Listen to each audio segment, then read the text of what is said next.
The October sun filtered through the maple trees lining Willowbrook Drive, casting golden shadows across the manicured lawns of the suburban neighborhood. Sarah Mitchell stood at her kitchen window, watching the last of the autumn leaves drift down onto her perfectly maintained garden.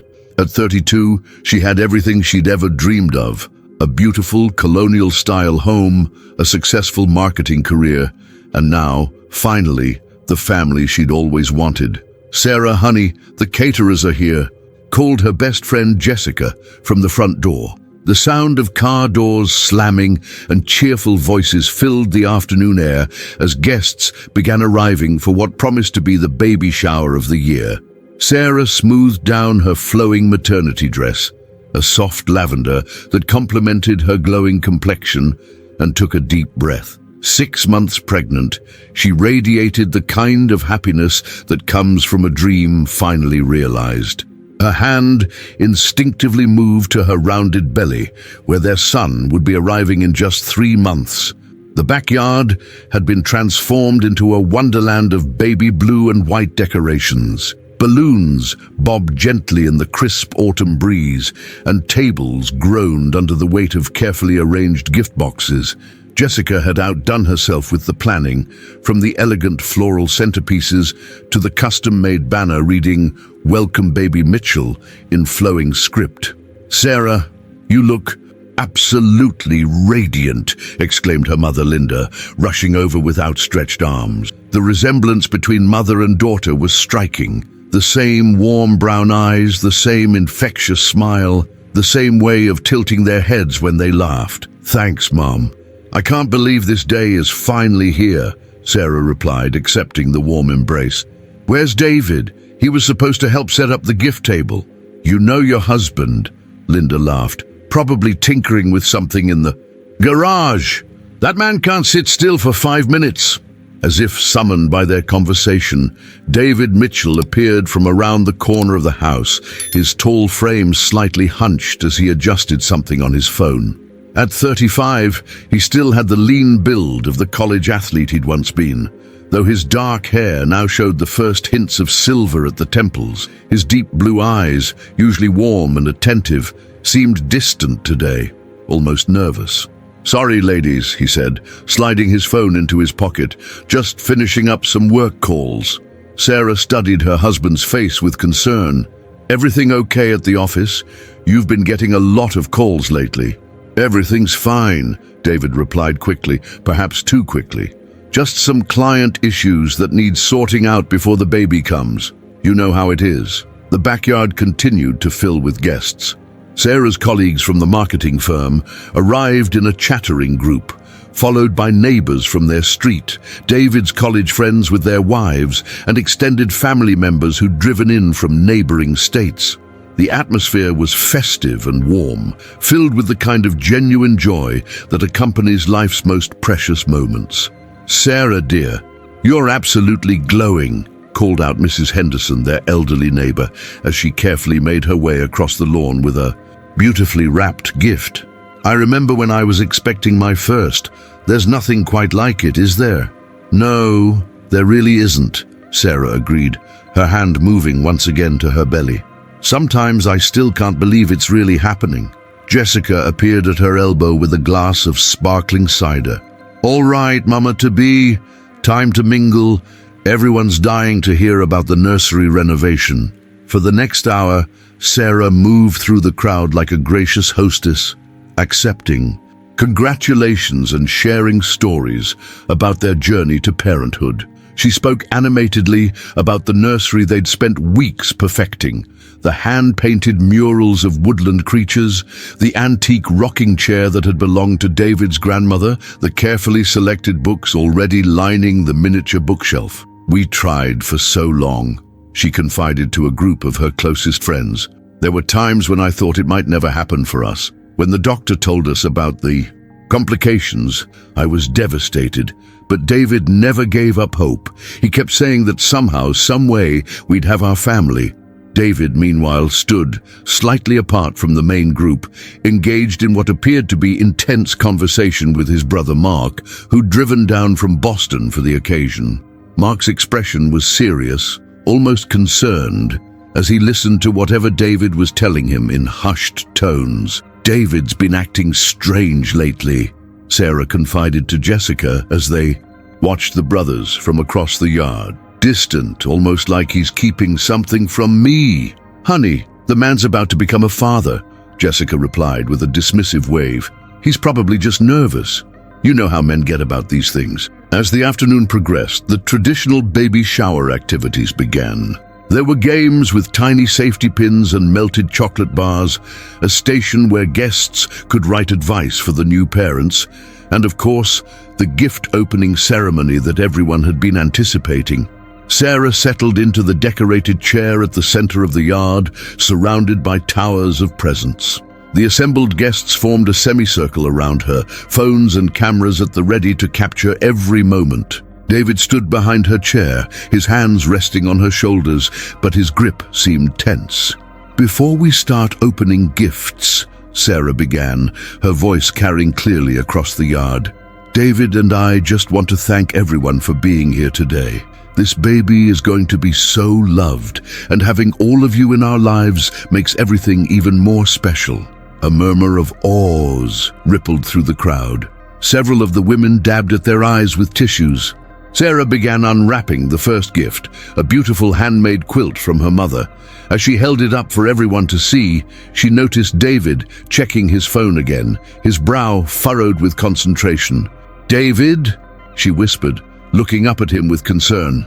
"It's nothing," he murmured back, but his voice lacked its usual confidence. The gift opening continued with an array of adorable baby clothes, toys, and essential items for the nursery. Each present was met with genuine delight from Sarah and appreciative applause from the guests. The afternoon sun was beginning to sink lower in the sky, casting longer shadows across the yard and giving everything a warm, golden glow. It was during the opening of a particularly elaborate gift set, a collection of organic baby care products from David's company colleagues, that his phone buzzed again. This time, instead of simply glancing at it, he answered. "I need to take this," he said quietly to Sarah, stepping away from the group. The conversation was brief, but those closest to him could see the change in his expression. When he returned to the group, his face had gone pale, and there was something in his eyes that hadn't been there before, a mixture of determination and barely contained emotion. "Everything all right, son?" asked his father, Robert, who'd been helping document the afternoon with his ever-present camera. "Yeah, Dad. Everything's going to be fine," David replied, but his voice carried an odd note that made several people look at him more closely. Sarah had nearly finished opening the last of the gifts when David suddenly stepped forward, positioning himself in front of the assembled guests. The casual chatter that had been providing a comfortable background noise gradually died away as people sensed that something significant was about to happen. "Could I have everyone's attention for a moment?" David's voice was steady, but carried an undertone that made Sarah look up sharply.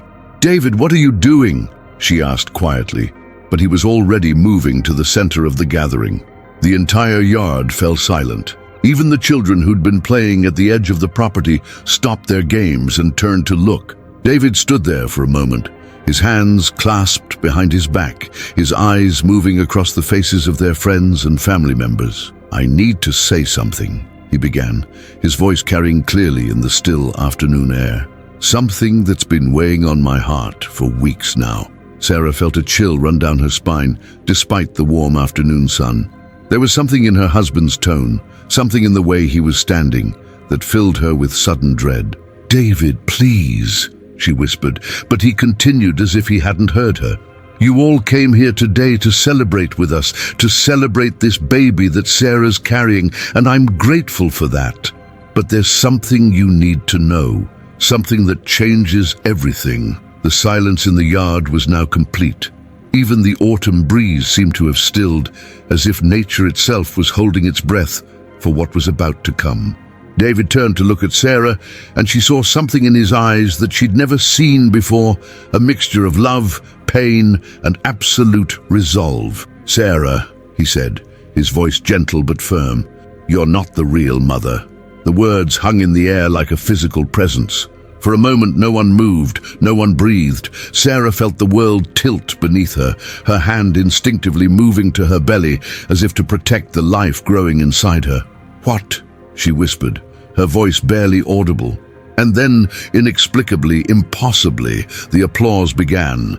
It started with Mark, David's brother, who began clapping slowly, deliberately. Then Jessica joined in, tears streaming down her face. One by one, every single person in that backyard began to applaud, and many of them were crying. Sarah looked around in complete bewilderment, her world spinning out of control. Nothing made sense. Her husband had just declared that she wasn't the mother of the baby she was carrying, and everyone was clapping. "I don't understand," she managed to say, her voice breaking. David knelt down beside her chair, taking her trembling hands in his. "The real mother," he said softly, his own eyes now bright with tears, "is standing right over there." Sarah followed David's gaze across the yard, her heart pounding so hard she could hear it in her ears. There, standing near the garden gate with tears streaming down her face, was a young woman Sarah had never seen before. She appeared to be in her early 20s, with long dark hair and features that seemed somehow familiar. She was slight and nervous-looking, wearing a simple blue dress that seemed out of place among the more affluent gathering. "Who is that?" Sarah whispered, her voice barely audible. David helped her to her feet, his hands steady and reassuring, despite the chaos of emotions swirling around them. "Sarah, I want you to meet Emma Rodriguez. She's 22 years old. She's a nursing student at the community college, and 3 days ago, she made the most selfless decision anyone could ever make." Emma stepped forward hesitantly, her hands clasped tightly in front of her. Despite her obvious nervousness, there was something dignified about her bearing, something that spoke of inner strength. "Mrs. Mitchell," Emma said softly, her voice carrying a slight accent that hinted at her Hispanic heritage. "I'm so sorry for the confusion. Your husband wanted to surprise you, but maybe this wasn't the best way." Sarah looked back and forth between Emma and David, her mind struggling to process what was happening. "I don't understand any of this." "David, what is she talking about?" David took a deep breath, glancing around at their friends and family members who were still watching with rapt attention. "Maybe we should go inside. This is complicated." "No," Sarah said firmly, surprising herself with the strength in her voice. "If you're going to turn my world upside down in front of everyone, then you can explain it in front of everyone. What did you mean when you said I'm not the real mother?" Jessica stepped forward, placing a supportive hand on Sarah's shoulder. "Sarah, honey, I think you should sit down." "I don't want to sit down." Sarah's voice rose, and she could hear the edge of hysteria creeping in. "I want to know why my husband just told a yard full of people that I'm not the mother of my own baby. The baby she'd been carrying for 6 months. The baby they'd tried so hard to conceive. The baby whose nursery was already complete, whose name was already chosen, whose future was already planned down to the college fund they'd started." Emma stepped closer, her eyes filled with compassion. "Mrs. Mitchell, you are the mother. You're going to be the most wonderful mother. But the baby you're carrying, he's mine. Biologically, I mean." The words hit Sarah like a physical blow. She felt her knees buckle, and David caught her, guiding her back to the chair. The yard spun around her as the implications of Emma's words began to sink in. "Surrogacy," she whispered, the word feeling foreign on her tongue. "Traditional surrogacy," David confirmed gently. "After the doctors told us about your condition, about how carrying a pregnancy would be dangerous for you, we explored all our options. The fertility clinic connected us with Emma." Sarah's mind raced back to the conversations they'd had with Dr. Peterson, the reproductive endocrinologist who'd delivered the devastating news 6 months earlier. Her fallopian tubes were severely damaged from endometriosis, and while IVF was still an option, carrying a pregnancy to term would put her life at serious risk. "But I'm pregnant," she said, her hands moving to her belly. "I'm 6 months pregnant. I can feel him moving." Emma's face crumpled with emotion. "The baby is yours in every way that matters, Mrs. Mitchell. I'm just helping you have him." David knelt beside Sarah's chair again, his voice gentle but urgent. "Sarah, do you remember that week in April when you had to go to Chicago for the Henderson campaign? You were gone for 5 days, and when you came back, you weren't feeling well." Sarah nodded slowly, the memory beginning to surface through her shock. She'd been exhausted from the trip, nauseous and emotional. She'd attributed it to stress and the change in routine. "That's when Dr. Martinez performed the embryo transfer," David continued. "While you were under general anesthesia, we used our embryos, the ones we'd created during the first IVF cycle. Emma had been preparing for months, taking the hormones, following the protocols." "You mean—" Sarah's voice trailed off as the full picture began to emerge. "The baby is genetically yours and David's," Emma said softly. "I'm just the one carrying him for you.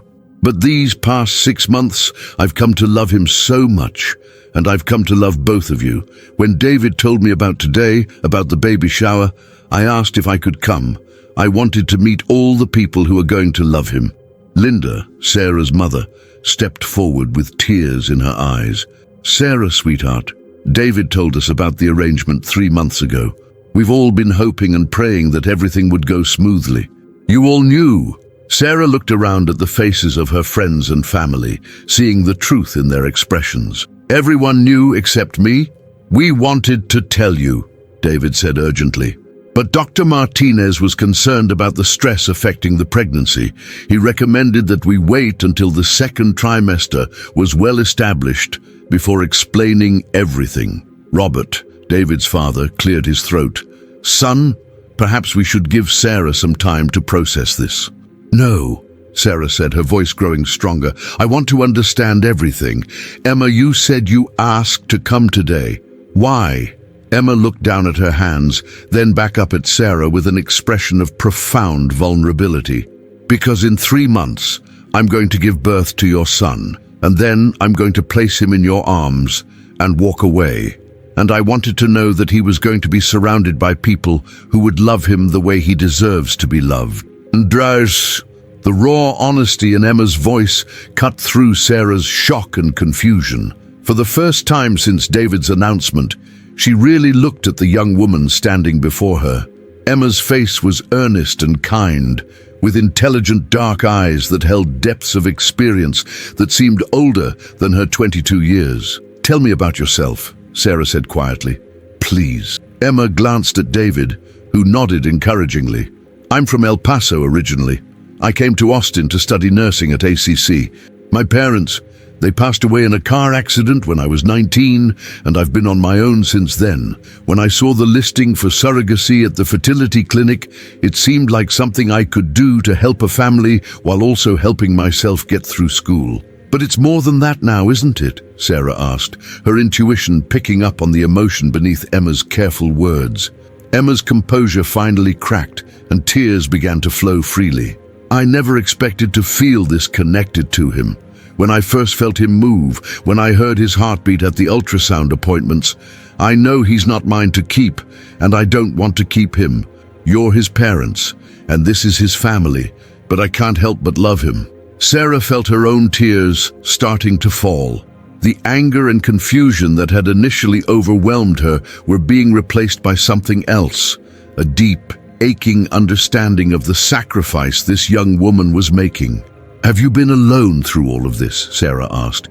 "I have a caseworker at the clinic, and your husband has been wonderful about making sure I have everything I need. But yes, mostly I've been alone. It's been hard sometimes." Jessica, who had been listening intently, stepped forward. "Emma, honey, do you have anyone coming to the appointments with you? Someone to support you?" Emma shook her head. "I didn't want to burden anyone. This was my choice, and I knew what I was signing up for." Sarah looked around at the faces of her friends and family, seeing her own thoughts reflected in their expressions.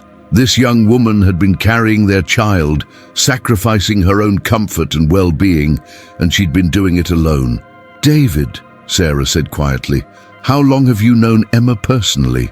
We met at the clinic for the initial consultation, and I've been the primary contact throughout the pregnancy. She's remarkable, Sarah. The way she's taken care of herself, the way she's committed to giving our son the best possible start in life. Mark, David's brother, stepped forward.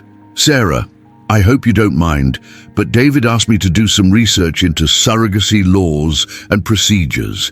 Everything has been handled completely legally and ethically. Emma has her own legal representation, completely separate from yours. I don't care about the legalities right now, Sarah said, her eyes never leaving Emma's face. I care about you, about what you've been going through. Emma looked surprised by the directness of Sarah's concern. Mrs. Mitchell, I'm fine. Really, this is what I wanted to do. Stop calling me Mrs. Mitchell, Sarah said with a slight smile breaking through her tears. If you're carrying my son, then we're family. Call me Sarah. And Dean, the tension in the yard seemed to ease slightly, and several of the guests who had been standing in awkward silence began to move closer to the conversation. Emma, Sarah continued, I need to ask you something, and I need you to be completely honest with me. Are you happy with this arrangement? Is this really what you want? Emma was quiet for a long moment, her hand unconsciously moving to her belly, the same gesture Sarah had been making all afternoon. 3 months ago, I would have said yes without hesitation. It was a business arrangement, a way to help a family while helping myself. But now what? Now I realize that carrying a baby isn't just a physical thing. Every day I talk to him. I play music for him. I read to him. I've been to every appointment, seen every ultrasound, felt every kick. And I know that in 3 months I'm going to have to say goodbye to someone I've come to love more than I ever thought possible. The honesty in Emma's voice was devastating. Sarah felt her heart breaking, not just for herself and the confusion she was feeling, but for this young woman who had given so much and was preparing to give even more. But I also know, Emma continued, that he's going to have parents who've wanted him desperately, who've planned for him, who've created a beautiful life for him. And he's going to have grandparents and aunts and uncles and friends who are already excited to meet him. That's worth any sadness I might feel. Mrs. Henderson, the elderly neighbor, stepped forward with tears in her eyes. My dear child, you are an angel. What you're doing, it's the most selfless thing I've ever witnessed. Other guests began to murmur their agreement, and Sarah realized that the initial shock of David's announcement was giving way to something else.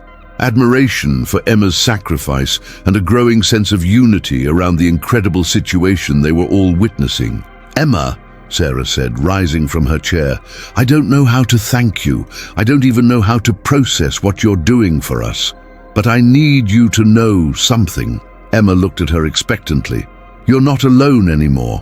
Whatever happens over the next 3 months, whatever you need, whatever support you require, you have it. Not just from David and me, but from all of us. Sarah gestured around the yard at their friends and family members who were nodding in agreement. We're all going to be here for you, just like we're going to be here for this baby, because you're right, we are family now. The October sun was setting, painting the suburban sky in shades of orange and pink, but no one in the backyard seemed ready to leave. What had begun as a traditional baby shower had transformed into something unprecedented. A celebration not just of the coming baby, but of the extraordinary young woman who was making it all possible. Sarah had insisted that Emma sit in the chair of honor, and the remaining gifts were being opened on her behalf. It was a surreal scene, a pregnant woman opening baby gifts for the child she would not be taking home. But there was something deeply moving about the way Emma handled each item with reverence and joy. Oh, this is beautiful, Emma said softly, holding up a hand-knitted baby blanket that had been made by David's aunt. He's going to love this. And keep it, said Aunt Margaret, stepping forward. I made it with love, and I want you to have something to remember this time by. Emma looked uncertain. I couldn't possibly. You absolutely can, Sarah interjected. Margaret's right. You should have things to remember this pregnancy by. This is your experience too. David appeared at Sarah's elbow with 2 cups of hot chocolate. the evening air having turned crisp as the sun continued its descent. "How are you holding up?" he asked quietly. "I'm processing," Sarah replied honestly. "This morning I woke up thinking I knew exactly what my life looked like, and now?" Sarah watched Emma laughing with Jessica and some of the other women, her face animated as she described the baby's recent movements. "Now, I'm realizing that our story is so much more beautiful and complicated than I ever imagined. Are you angry with me for not telling you sooner?" Sarah considered the question carefully. The initial shock and sense of betrayal were fading, replaced by a growing understanding of the impossible position David had been in. "I'm angry that you had to carry this alone," she said finally. "I'm angry that Emma has been going through this alone, but I'm not angry about the choice you made. I understand why you thought it was necessary." "Dr. Martinez was really concerned about the stress affecting the pregnancy.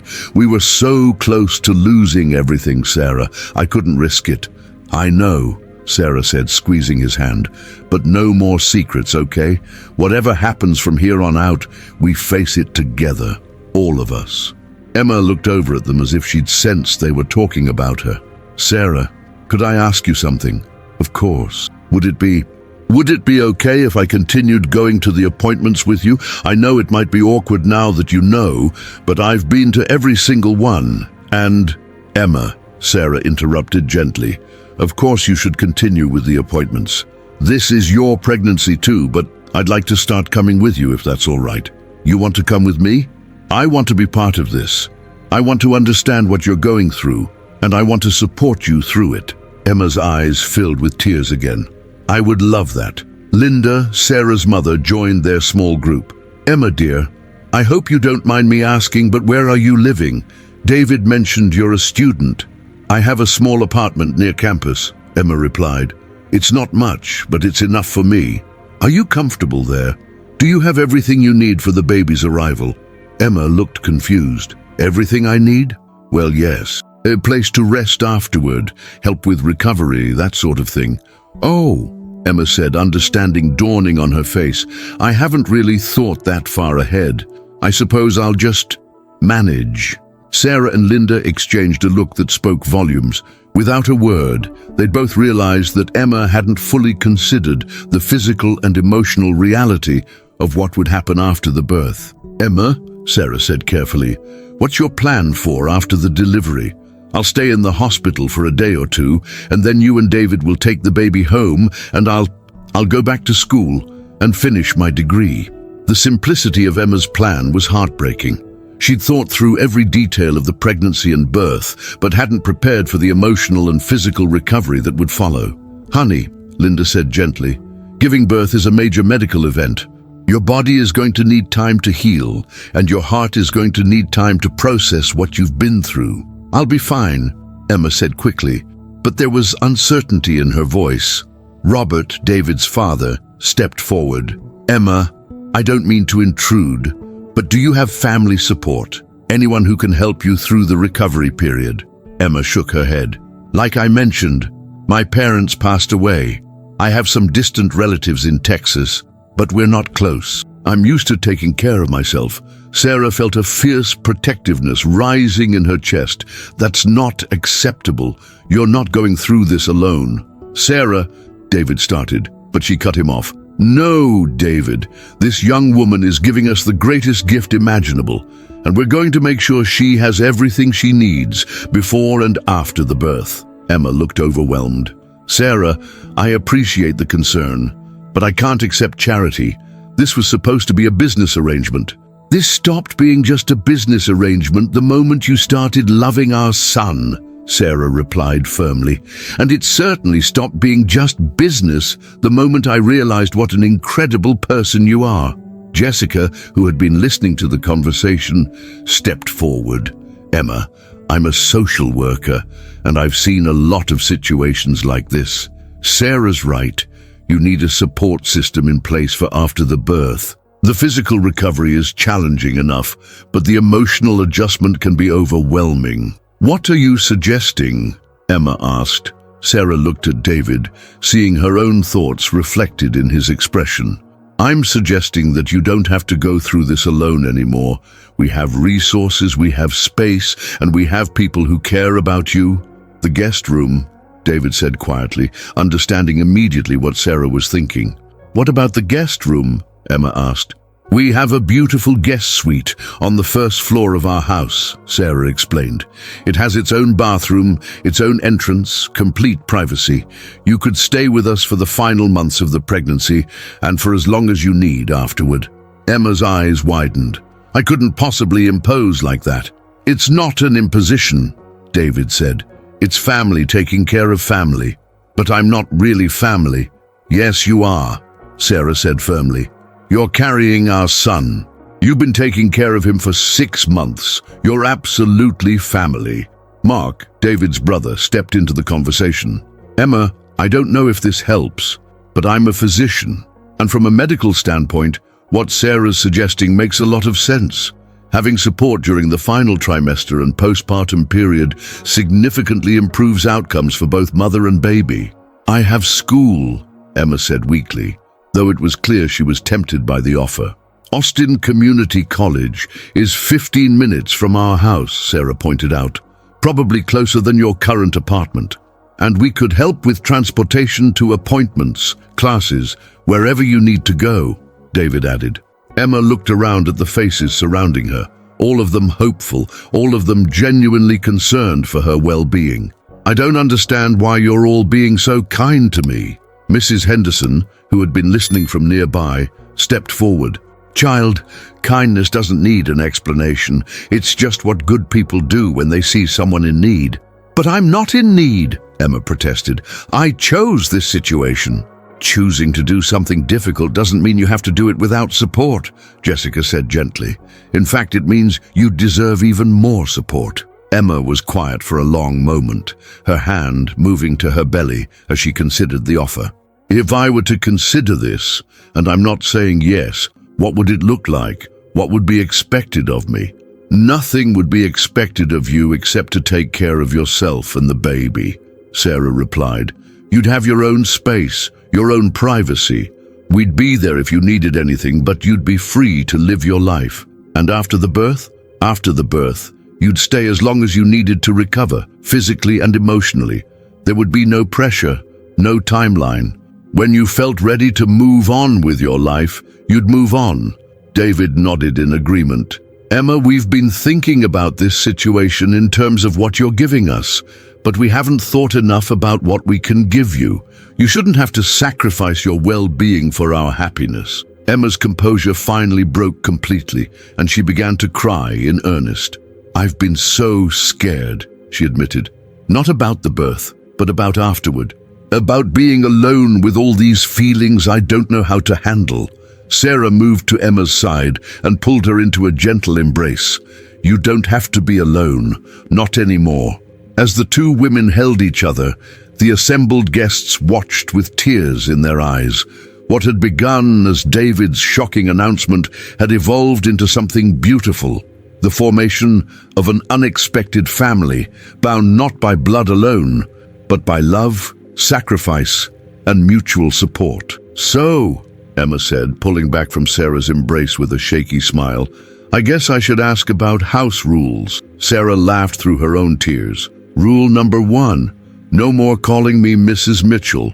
Rule number 2, you're not a guest, you're family. Rule number 3. What's rule number 3? Emma asked. We're going to take the best possible care of you and our son for the next 3 months. As the evening deepened and the celebration began to wind down, Emma found herself surrounded by people exchanging phone numbers, making plans to help with her transition to the Mitchell house, and ensuring she knew she had a support network in place. Emma, Linda said, I hope you'll let me throw you a proper baby shower once you're settled in. This whole situation has been focused on Sarah, but you deserve to be celebrated too. Oh, Mrs. Bennett, that's not necessary. Call me Linda, dear, and it's absolutely necessary. You're about to become a mother, even if temporarily. That's worth celebrating. As the guests began to leave, each one made a point of speaking with Emma personally, offering support and expressing their admiration for what she was doing. By the time the yard was empty, except for the immediate family, Emma looked overwhelmed, but genuinely happy. "So," David said, beginning to stack chairs, "when would you like to move in?" Emma looked at Sarah uncertainly. "Are you sure about this? I mean, really sure, because once I move in, everything changes. Your life, your routine, your privacy."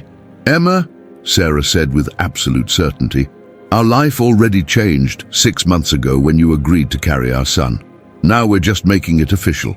3 weeks after the baby shower that changed everything, the Mitchell house had settled into a new rhythm. Emma had moved into the guest suite with surprising ease, bringing with her a modest collection of belongings and a quiet presence that seemed to enhance rather than disrupt the household's harmony. Sarah stood at the kitchen window, watching the November rain create patterns on the glass. The leaves had mostly fallen now, leaving the maple trees bare and elegant against the grey sky. In the distance, she could see Emma walking slowly around the backyard, one hand supporting her lower back, the other resting on her now significantly larger belly. "She does that every morning," David observed, joining Sarah at the window with 2 cups of coffee. "Dr. Martinez said the walking is good for both of them." "She's gotten so much bigger in just 3 weeks, Sarah mused. "I can't believe we're down to less than 2 months. The progression of Emma's pregnancy had become a central focus of their daily lives. Sarah had taken to attending every appointment, and the 3 of them had developed an easy rapport with Dr. Martinez and the nursing staff. What could have been awkward had instead become a source of strength for all of them. "She's nesting," Sarah continued, watching Emma bend carefully to pick up a fallen branch. "Yesterday I found her reorganizing the linen closet. She said she wanted everything to be perfect for when the baby comes home." David wrapped his arms around Sarah from behind, and she leaned into his warmth. "How are you feeling about everything? Really?" It was a question he'd been asking regularly since the baby shower, and Sarah's answer had evolved each time. Initially, she'd been overwhelmed by the complexity of their situation. Now she found herself feeling something she hadn't expected: grateful. "I'm feeling like we're incredibly lucky," she said honestly, "not just because Emma is giving us our son, but because we've gotten to know her. She's become such an important part of our lives." This was true in ways Sarah was still discovering. Emma had a quiet wisdom that seemed beyond her 22 years, and her presence in their home had brought an unexpected sense of completeness. She was respectful of their space, but had gradually become more comfortable sharing her thoughts and feelings about the pregnancy. "She talked to him for an hour last night," Sarah said with a smile. "I could hear her through the wall, telling him about her anatomy class and reading him passages from her textbook. She has the most beautiful voice." "She's going to make an incredible nurse," David observed. "The way she talks about her patients at the clinic where she's doing her practicum. She has such compassion." Emma's dedication to her nursing studies had been another source of admiration for both Sarah and David. Despite the physical challenges of her advancing pregnancy, she maintained excellent grades and spoke passionately about her future career. Her professors had been understanding about her situation, and several had gone out of their way to accommodate her needs. The back door opened, and Emma stepped into the kitchen, her cheeks flushed from the cool air. At nearly 7 months pregnant, she moved with the careful grace of someone acutely aware of the precious cargo she carried. "Good morning," she said with a smile that had become as familiar as sunshine. "The baby's been very active this morning. I think he likes the rain." "How are you feeling?" Sarah asked, a question that had become their daily ritual. "Good. Tired, but good." "He was doing what felt like gymnastics at about 3 in the morning, Emma replied, accepting the cup of herbal tea David offered her. "But Dr. Martinez says that's normal at this stage." "I remember reading that they're supposed to be most active in the early morning hours," Sarah said. "Something about your blood sugar levels." Emma nodded, settling into the kitchen chair they designated as hers. "He definitely has his own schedule. Sometimes I think he's going to be a night owl like his dad."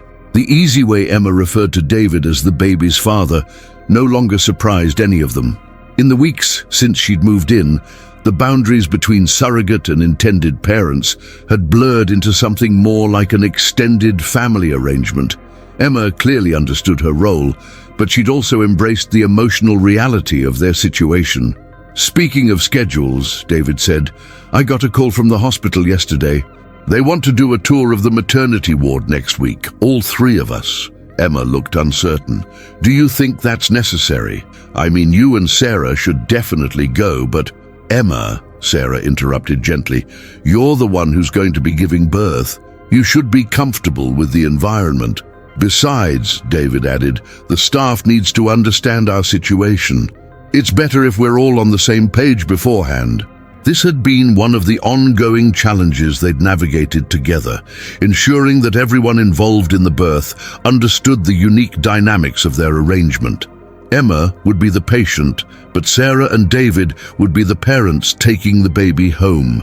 It required careful communication with medical staff, hospital administration, and even insurance providers. "I've been thinking about something," Emma said quietly, stirring her tea thoughtfully. "About after the birth." Sarah and David exchanged a glance. They'd had several conversations about the post-birth period, but Emma had been reluctant to discuss her feelings about the moment when she would place the baby in Sarah's arms. "What about it?" Sarah asked gently. "I want to be the one to hand him to you," Emma said, her voice steady but emotional. "I know that might sound strange, but I've been carrying him all this time, talking to him, loving him. When the moment comes, I want to be the one who introduces him to his parents." Sarah felt tears spring to her eyes. "Emma, that would be perfect. I've been practicing what I want to say," Emma continued. "I want him to know, even if he won't remember, that he was loved from the very beginning, by all of us." David cleared his throat, clearly moved. "Emma, you don't have to have it all figured out right now. The birth could be chaotic. Emotions could be overwhelming." "I know," Emma replied, "but I need to have a plan. It helps me feel more in control of a situation where I know I'm going to feel very out of control." The phone rang, interrupting their conversation. David answered and spoke briefly before hanging up with a puzzled expression. "That was Jessica," he said to Sarah. "She's coming over this morning with Linda and Margaret. They said they have something for Emma." "For me?" Emma looked surprised. What could they have for me? An hour later, the three women arrived with mysterious smiles and several large bags. Linda, Sarah's mother, seemed particularly excited as they gathered in the living room. "Emma, dear," Linda began, "we've been doing some thinking since the baby shower." "Dangerous territory," David muttered good-naturedly, earning a playful swat from his mother-in-law. "We realized," Jessica continued, "that while everyone has been focused on getting ready for the baby, no one has been thinking about getting ready for you." Emma looked confused. "Getting ready for me?" Margaret, David's aunt, stepped forward with one of the bags. "Sweet girl, you're about to go through one of the most physically and emotionally challenging experiences a woman can have. We want to make sure you're prepared." The first bag contained an assortment of comfortable postpartum clothing, soft pajamas, robes, and loungewear in Emma's size. The second bag held toiletries, books, and what Linda called comfort items for the recovery period. "But this is the most important one," Jessica said, handing Emma the third bag. Inside was a beautiful leather-bound journal, along with a note written in Sarah's handwriting. Emma read the note aloud. "For Emma, to record your thoughts, feelings, and experiences during this incredible journey. Your story matters, and it deserves to be preserved. We thought," Linda explained, "that you might want to document this experience, not just for yourself, but maybe someday for the baby, so he can understand what an amazing woman carried him into the world." Emma held the journal against her chest, clearly overwhelmed. "I don't know what to say." "You don't have to say anything," Margaret replied. "Just know that you're not just giving Sarah and David a baby. You're giving all of us a new family member, and we're going to make sure you know how much that means to us." As the women continued to fuss over Emma, David pulled Sarah aside. "I need to tell you something," he said quietly. "I got a call from Emma's school yesterday about her graduation. What about it? She's supposed to graduate from the nursing program in May, but with the baby coming in January, she's worried about missing too much clinical time. She's considering deferring for a semester. Sarah felt a surge of concern, but that would mean delaying her career by months. She's worked so hard. I know. I was thinking, what if we helped her arrange for childcare so she could continue her classes after the birth? I mean, she'll be living here anyway during her recovery. Sarah stared at her husband, once again amazed by his thoughtfulness. David, are you suggesting what I think you're suggesting? I'm suggesting that maybe Emma doesn't have to choose between her education and her recovery. Maybe we can help her have both. Before Sarah could respond, Emma appeared at their side, the journal still clutched in her hands. I wanted to thank you both, she said. Not just for the journal, but for everything. I never expected this experience to be so full of love. Emma, Sarah said, taking her hands, we need to talk to you about something, about your graduation. Emma's face fell slightly. David told you about the deferral. He did, and we have a proposition for you. Over the next hour, Sarah and David outlined their idea. Emma could continue living with them through the spring semester, focusing on her recovery while also completing her nursing degree. They would help with childcare, transportation, whatever she needed to succeed academically. But the baby will be with you, Emma said uncertainly. Why would you want me to stay longer? Because, Sarah replied, we've realized that this arrangement isn't just about the baby anymore. It's about all of us building something together. A different kind of family, maybe, but a real family nonetheless. Emma was quiet for a long time, processing their offer. Finally, she spoke. Can I ask you something? Both of you? They nodded. What happens in the future? I mean, years from now when he's older and has questions about where he came from? What role do I play in his life then? It was the question they'd all been avoiding, the one that went to the heart of their unprecedented situation. We don't know, David admitted. This is uncharted territory for all of us, but I think we figure it out as we go, with honesty and love and respect for everyone involved. What I do know, Sarah added, is that you'll always be important to him, and to us. The specifics might change as he grows up, but the love and gratitude will never change. Emma nodded slowly. Then yes, I'd like to stay through graduation. I'd like to be part of figuring out what this new kind of family looks like. As November turned to December, the Mitchell house prepared for the most unusual holiday season any of them had ever experienced. Emma threw herself into decorating with the enthusiasm of someone who'd spent too many holidays alone, while Sarah and David marveled at how naturally she'd become part of their traditions. Next year, Emma said one evening as they put the finishing touches on the Christmas tree, he'll be almost a year old. Can you imagine? Sarah looked at the young woman who'd become so much more than a surrogate, then at her husband, who'd managed to orchestrate the most complicated and beautiful gift imaginable, and finally at the tree that would shelter presents for the baby, who would change all their lives. Actually, she said with a smile, I can imagine it perfectly, and I can't wait.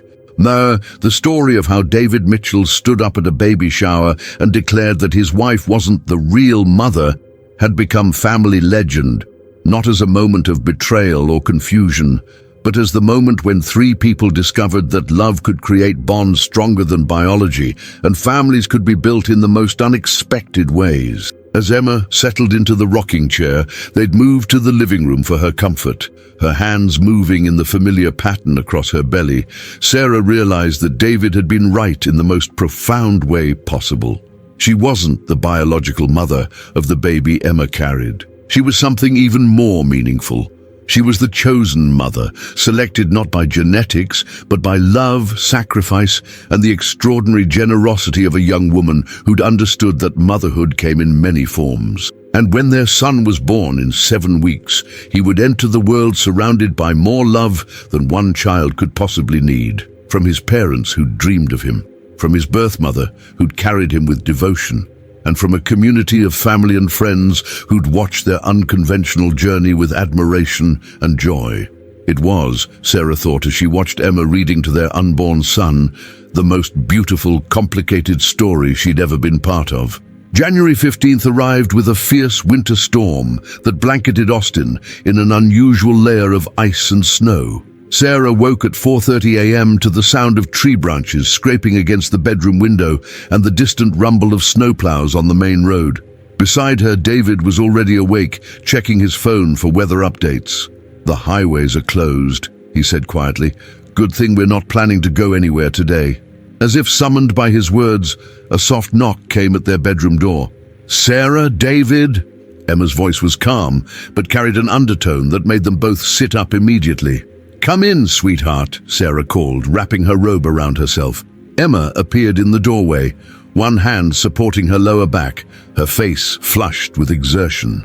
At 38 weeks pregnant, she'd been experiencing Braxton Hicks contractions for days, but something about her expression told Sarah this was different. "I think it's time," Emma said simply. The contractions started about an hour ago, and they're getting stronger. David was already reaching for his clothes. "How far apart are they?" "About 7 minutes now, but they were 10 minutes apart when they started." Emma's nursing training was evident in her clinical assessment of her own condition. "And my water broke about 20 minutes ago." Sarah felt her heart begin to race. They'd planned for this moment, discussed it endlessly, prepared for every contingency, except for a winter storm that made travel treacherous. "Okay," Sarah said, forcing herself to stay calm. "Let's time a few contractions and call Dr. Martinez." They moved to the living room, where Emma settled into her favorite chair, while David called the hospital and Sarah started timing contractions. The next 20 minutes confirmed what they all suspected. Emma was in active labor. "Doctor, Martinez says we need to get to the hospital within the next hour," David reported after hanging up the phone. "The roads are bad, but the main arteries have been cleared." Emma gripped the arms of her chair as another contraction washed over her. Sarah found herself holding her breath, watching the young woman who'd carried their son with such grace and strength for 9 months now, preparing to bring him into the world. "Emma," Sarah said gently when the contraction passed, "how are you feeling? Really?" Emma looked up with eyes that were bright with pain, but also with something else, a kind of fierce determination. "I'm scared," she admitted, "but I'm also ready. I've been ready for weeks." The drive to the hospital was tense but manageable. David navigated the icy roads with careful precision, while Sarah sat in the back seat with Emma, holding her hand through each contraction. The winter landscape outside was beautiful but alien.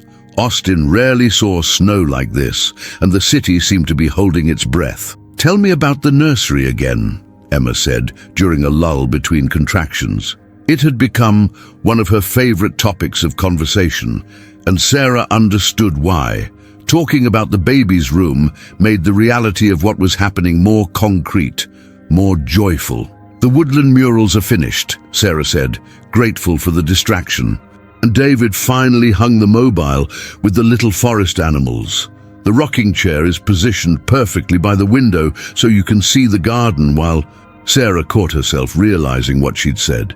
"So whoever is rocking him can see the garden." Emma squeezed her hand. "Sarah, it's okay. I know I won't be the one using that rocking chair, and that's how it should be. But I love knowing it's there, waiting for him." They arrived at Austin General Hospital just as Emma's contractions intensified to 5 minutes apart. The maternity ward staff, alerted by Dr. Martinez, was ready for them. Nurse Patricia Collins, who'd met with them during their hospital tour, greeted them with professional warmth. "Emma, how are we doing, honey?"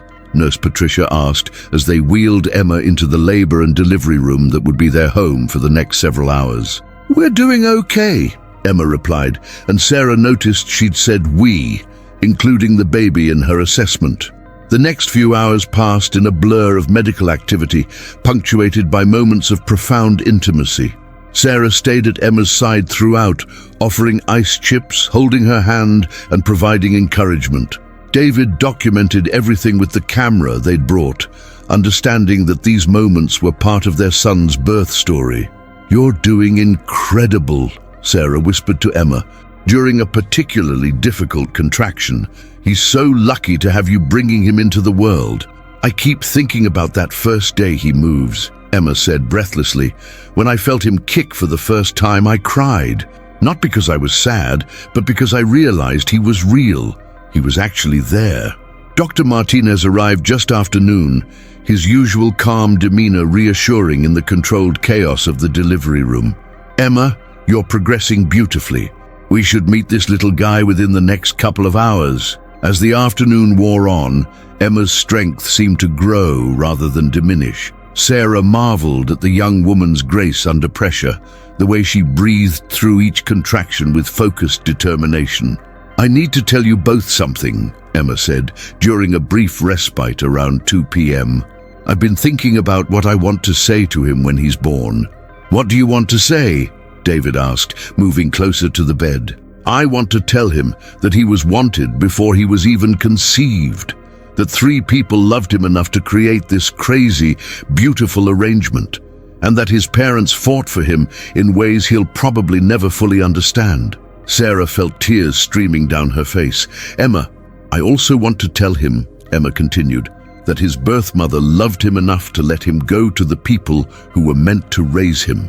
And that someday, when he's old enough to understand, I hope he'll know that this was the greatest honor of my life." At 3:47 p.m., as the winter storm continued to rage outside, Emma entered the final stage of labor. The room filled with focused energy as Dr. Martinez and the nursing staff prepared for delivery. "Emma, you're almost there," Dr. Martinez announced.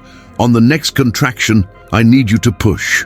Sarah had read about this moment, prepared for it, imagined it countless times, but nothing had prepared her for the raw power and beauty of watching Emma bring their son into the world. With each push, Emma drew on reserves of strength that seemed beyond human, her face a mask of concentration and determination. "I can see his head," Dr. Martinez announced. "One more big push, Emma." Emma gripped Sarah's hand with surprising strength, looked directly into her eyes, and pushed with everything she had. At 4:12 p.m. on January 15th, with snow falling outside and love filling the room, Benjamin David Mitchell entered the world with a lusty cry that announced his arrival to everyone within hearing distance. "He's here," Dr. Martinez said with a smile, holding up the squirming, crying baby. "And he's perfect." The next few moments unfolded exactly as Emma had planned. After the medical team completed their immediate assessments and cleaning, Dr. Martinez placed Benjamin in Emma's arms. Emma looked down at the baby she'd carried for 9 months, her face radiant with joy and love. "Hello, Benjamin," she whispered. "I've been waiting so long to meet you." Benjamin's cries quieted at the sound of Emma's voice, the voice he'd been hearing from inside the womb. His tiny hand curled around Emma's finger, and for a moment the delivery room was completely silent, except for the soft sounds of a newborn adjusting to his new world. "Benjamin," Emma continued, her voice steady despite her tears, "I want you to meet your parents. These are the people who dreamed of you, who planned for you, who are going to love you for the rest of your life." With infinite gentleness, Emma transferred Benjamin to Sarah's waiting arms. The moment Sarah felt her son's weight against her chest, the world shifted. All the complexity of the past 9 months, all the uncertainty and adjustment and emotional navigation crystallized into one perfect truth. This was her child, and she was his mother. "Hello, my beautiful boy," Sarah whispered, her voice breaking with emotion. "Welcome to your family." David moved to stand beside them, his hand gently touching Benjamin's tiny head. "We love you so much already," he said softly. Benjamin opened his eyes for the first time since his birth, and Sarah gasped. They were David's eyes, the same deep blue, the same alert intelligence. But when he turned his head slightly, Sarah could see something of Emma in his features too, the shape of his nose, the curve of his lips. "He's perfect," David said, his voice thick with emotion. "He really is," Emma agreed from the bed, watching the scene with obvious joy despite her exhaustion. The next hour was a whirlwind of activity.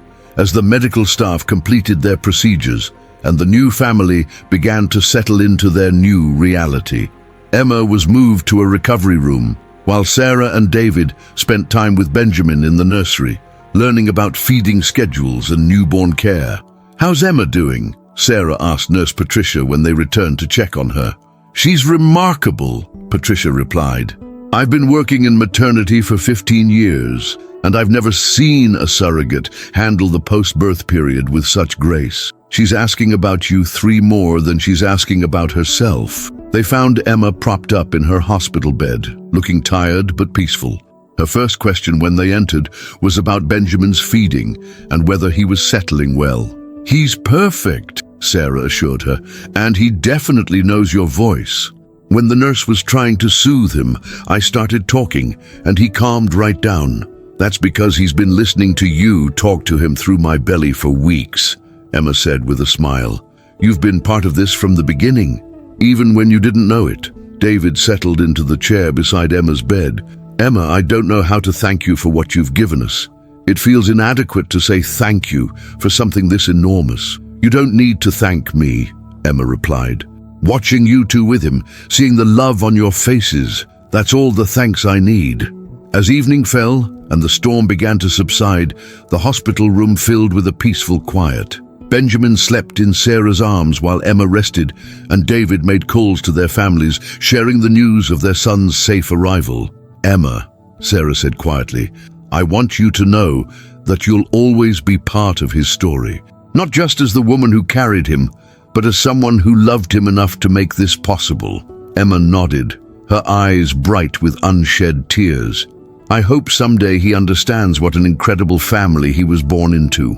Not just you and David, but everyone who supported us through this journey.